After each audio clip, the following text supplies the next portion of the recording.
This video isn't like any other video that I have made in the past, because today I don't have 7 tips to share with you on how to ace your F1 visa interview or tips to help you find that fully funded program. Instead, today I have a story to tell, a story of hope, yet filled with different stages of denial, self-doubt, and a little bit of hunger. Welcome to the DIY Grad channel. My name is Tolu, a recent graduate of Masters of Biology from the Minnesota State University Mankato in the United States. Whoop. It feels so surreal introducing myself as a master's graduate, because 2-3 years ago that dream felt so far-fetched. I will be sharing my story alongside showing you clips of what different day-to-day activities might look like for a graduate student here in the United States. During my undergraduate degree, I made a big commitment. When I say big, I really mean big, because I went all out for this commitment. And this commitment was that I wanted to finish with a first-class honors. Reason because I had heard that getting into graduate school, particularly getting a funded offer into graduate school, will be easy peasy lemon squeezy. Lol. So imagine my denial and my pain when, after trying for 2 whole years and I still did not get a fully funded offer. Ooh.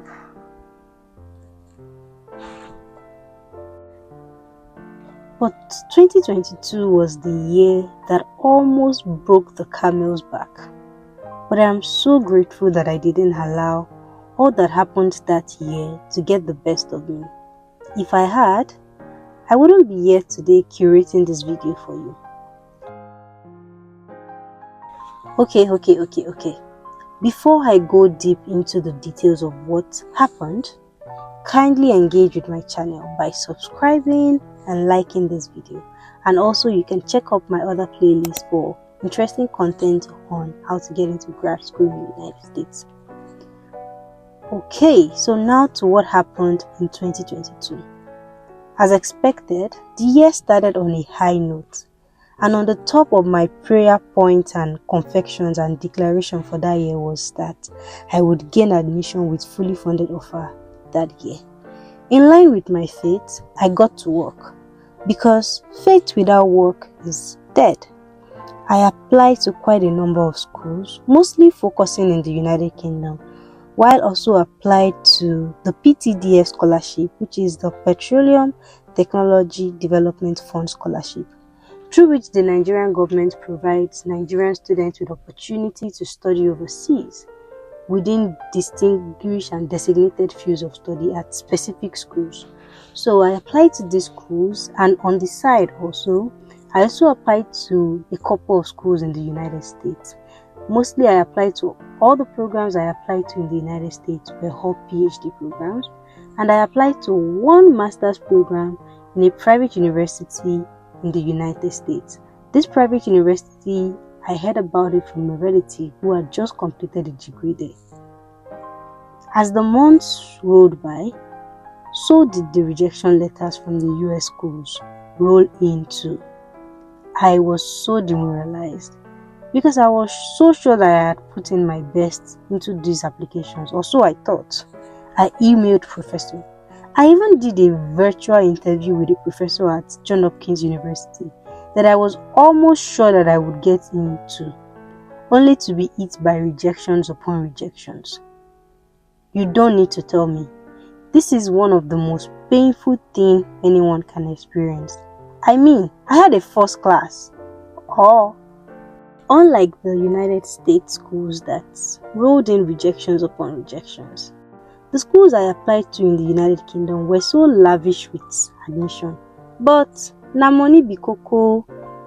So I was hanging on so dearly to receiving the PhDApp scholarship, because if I received that scholarship, I will be able to fund my admission in one of those schools that I got in the United Kingdom.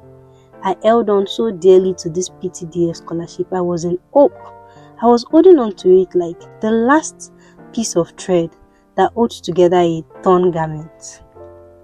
Also, the private university that I applied to in the United States also willingly gave me admission.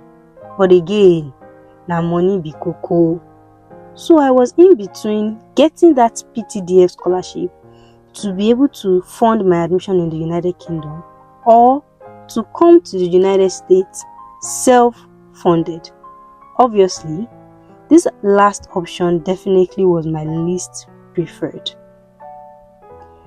Typically, I was expecting to hear back from PhDF scholarship by between June and July, because I had passed the first stage of the screening and I went for the physical interview. But that year, things went a bit slower, just like the F1 visa interview scheduling this year. Every day I woke up with a heavy heart, always refreshing my mails, with the hope that I would see a congratulatory email, but everything was silent, like a forest in the middle of the night. In the waiting period, I had gotten my Form I-20 from the US school, and I started, passively working on my visa application because I really desired that. I got the PhDF scholarship and went to the United Kingdom. I knew deep down that it wasn't visible for me to self-fund my study in the United States. Plus, I also knew people who didn't have my level of qualifications, and they were on fully funded programs in different parts of the Western world. So when I say my qualifications, right, not to brag, I didn't just have a first class. I had publications. I had some online course certifications from Coursera and other notable websites. And I also had a relevant work experience that was ongoing for me. So this also was like a motivation for me that if I had I had friends who had done it, then I could also do it. So it was a motivation, not really like a sore or a bad feeling. I was just motivated that if they could, I could also do it. So back to PhDF scholarship. Unfortunately, I didn't hear back from PhDF until the 13th of August 2022 at around 12 a.m. when I got an update from another friend who was also waiting on their decision that they had made updates to their portal. I checked my portal, and unfortunately, it was a rejection. That day was the heaviest day of my life. I cried my eyes out. I remember going to meet my mom at that time of the night to cry some more. I called my partner and even continued sobbing. It was as if the weight of the world was on my shoulder. I can't explain it. It was a bitter, sad feeling. To make matters worse, the morning of that 13th of the August, I was going to attend a hangout to celebrate a friend who was traveling to the United Kingdom for her master's.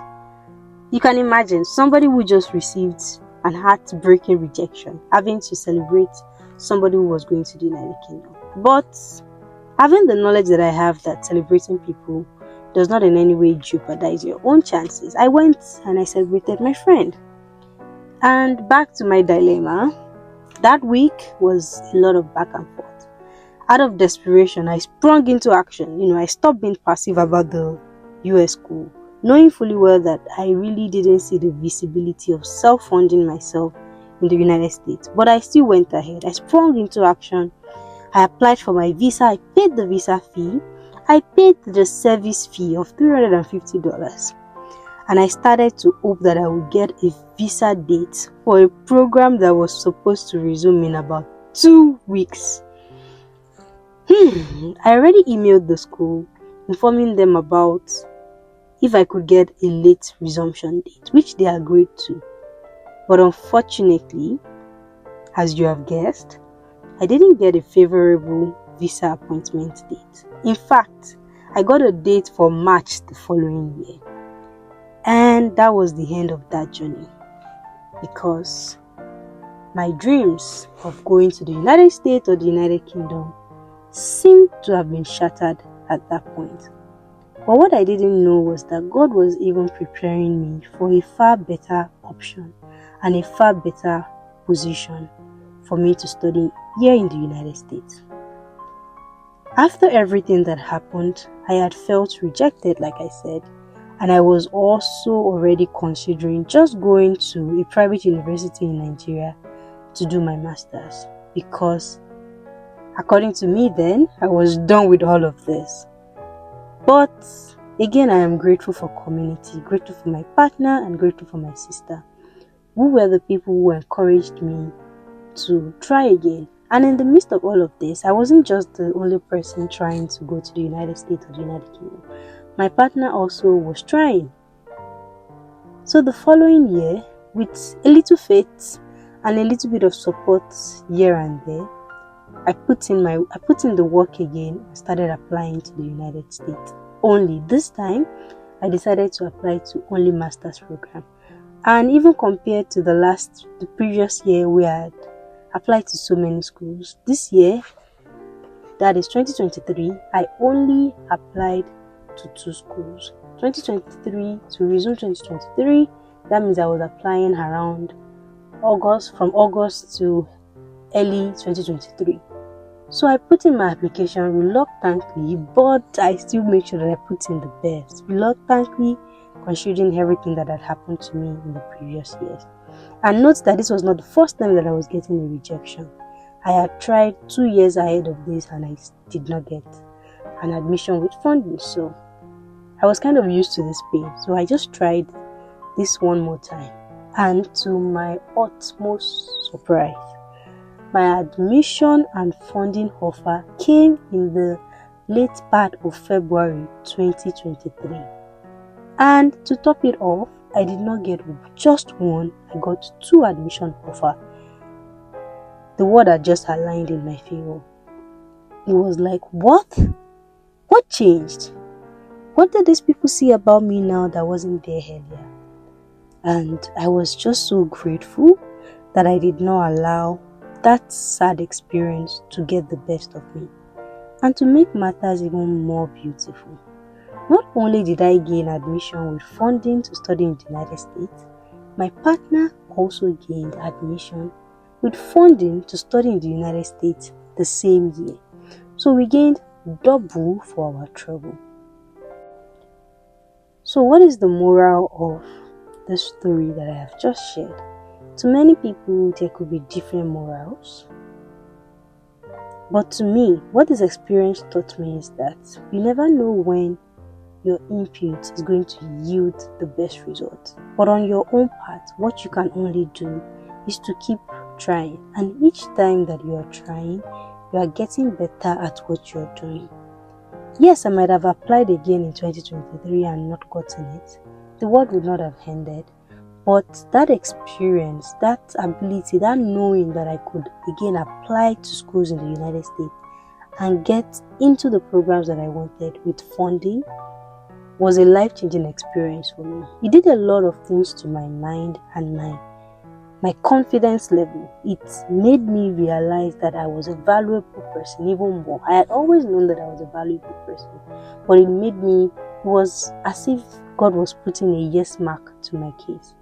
So to you who is listening to this story, maybe because of the cuts in the funding for schools in the United States, maybe because of that this year you were not able to get admission, or maybe even because of now the recent pause in the F1 visa interview appointment, you have no hope of resuming to schools in the United States anytime soon. But one thing I want you to hold on to is that at times, delay can be a good redirection, and it could be exactly what you need to make your matters better.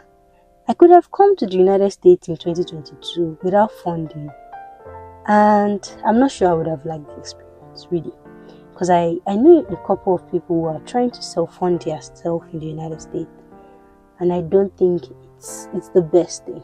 I'm sure if they had other options, they would have taken it. So me narrowly escaping that situation that I would have put myself was really just God helping me in the midst of everything.